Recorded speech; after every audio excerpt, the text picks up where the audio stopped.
Bonjour à tous, je vous présente aujourd'hui un cylindre Vachette Volt A2P 1 étoile. Cette version résiste mieux à l'effraction que la version standard grâce à ses inserts en carbure de tungstène et aussi parce qu'il doit être couplé à sa serrure et son protecteur A2P 1 étoile.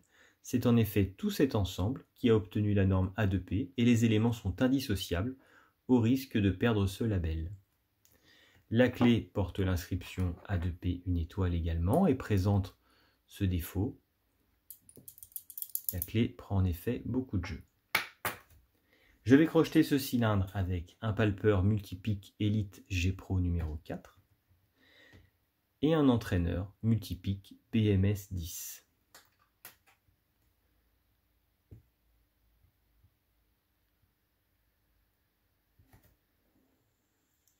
Le cylindre est en place, la clé fonctionne. On notera ici la variure avec une taille très profonde. Je suis bien sur le côté extérieur du cylindre et je vais crocheter dans le sens anti-horaire.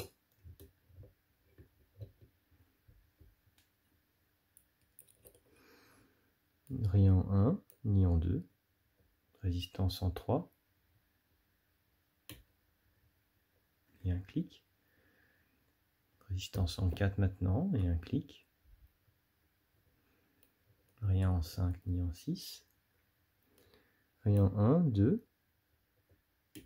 De nouveau un clic en 3. 4 est placé. La 5 résiste maintenant. Et un beau clic. La 6 résiste. C'est placé. Il semble que j'ai basculé sur les goupilles anti-crochetage. Je reviens maintenant au début. Rien en 1.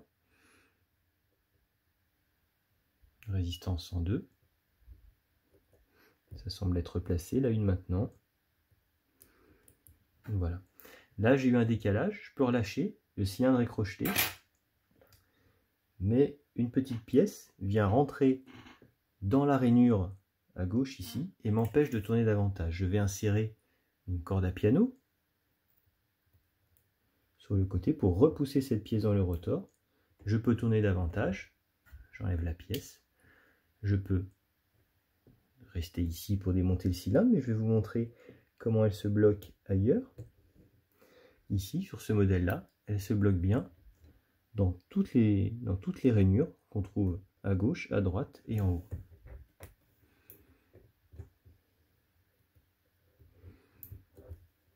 Dans le cylindre en version standard, ce n'était pas le cas. Le rotor ne se bloquait uniquement à droite. N'hésitez pas à laisser en commentaire si vous-même vous avez crocheté des cylindres Vachette Volt, me dire si de votre côté vous êtes aussi bloqué à tous les endroits ou certaines rainures seulement. Ce serait intéressant de savoir si c'est propre à la version A2P ou à la version standard. Je vais procéder au démontage de ce cylindre.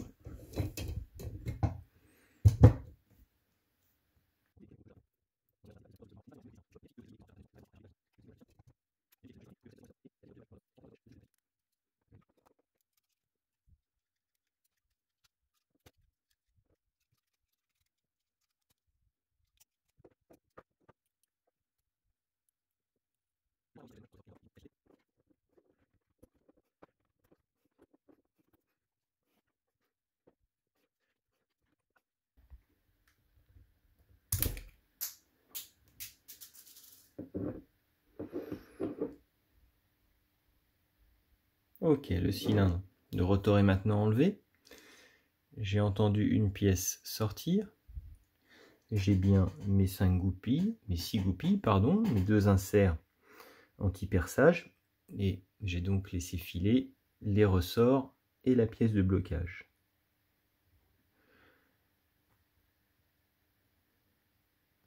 Je vous mets en pause pour chercher les pièces manquantes et je reviens. Ok, j'ai donc retrouvé mes 2 ressorts et la fameuse pièce de blocage. On va procéder au démontage.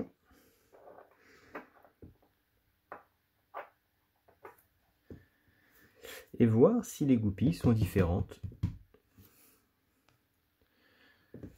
de la version standard. une goupille standard en 1, pareil en 2, en 3,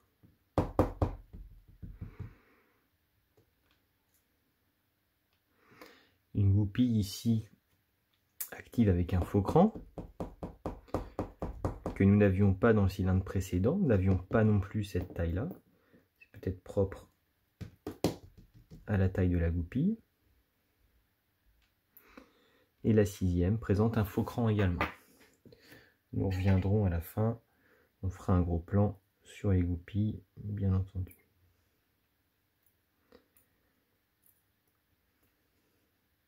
On va regarder du côté des contre-goupilles et on viendra à la fin sur cette fameuse pièce de blocage.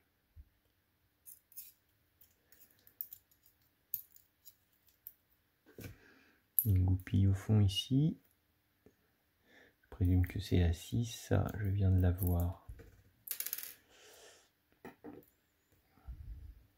Ce serait la 3.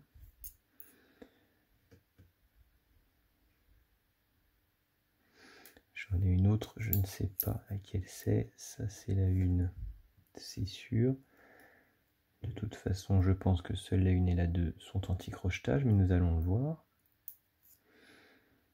1, 2. Il est bien perdu, il y en a une autre.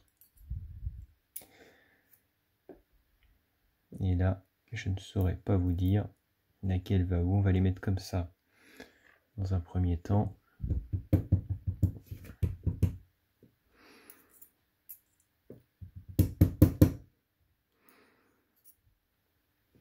Je verrai d'ailleurs plutôt l'inverse, plutôt une anti-crochetage sur la 5 que sur la 4. Ok, cette fameuse pièce de blocage donc qui est poussée par ces deux ressorts, qui vient comme ceci. On l'avait vu dans la vidéo de la version standard, mais je vous le remontre. Je vais prendre l'autre clé qui s'insère mieux. La griffe de la clé ici vient forcer la pièce à rentrer. La pièce qui est normalement poussée par ces ressorts, que je n'ai pas remis ici, elle est poussée par ces ressorts et donc la griffe vient la forcer à rentrer. Dans le cas contraire, elle ressort et vient se caler dans les rainures du cylindre que l'on voit à gauche, à droite et en haut. Et donc cette petite corde à piano pointue qui vient nous aider à rentrer la pièce. Et on comprend ici aussi pourquoi il est très difficile à démonter, parce que il est impossible de passer, quasiment impossible de passer une chaussette de démontage ici entre le rotor et cette pièce qui rentre peu. Là elle est rentrée entièrement et on voit qu'elle nous gêne, c'est pour ça que le cylindre est très difficile à démonter. Mais voilà, on a vu ce qu'il y avait dedans. Donc nouveauté par rapport à la version standard, en dehors de ces inserts en carbure de tungstène dans le stator comme dans le rotor. On voit deux goupilles, d'ailleurs c'est ça qu'on va faire. On va faire un gros plan sur les goupilles et voir que nous avons ici deux goupilles avec des faux crans que nous n'avions pas dans l'autre version. N'hésitez pas à me dire en commentaire si vous avez vous-même des cylindres, que vous les avez autopiés, de me dire si vous avez des goupilles crantées également, vous-même, en version standard peut-être. Voilà pour aujourd'hui, c'était le cylindre Vachette Volt A2P 1 étoile. J'espère que cette vidéo vous a plu. Si c'est le cas, n'hésitez pas à cliquer sur le petit pouce et à vous abonner à la chaîne. Je vous dis à bientôt et bon crochetage.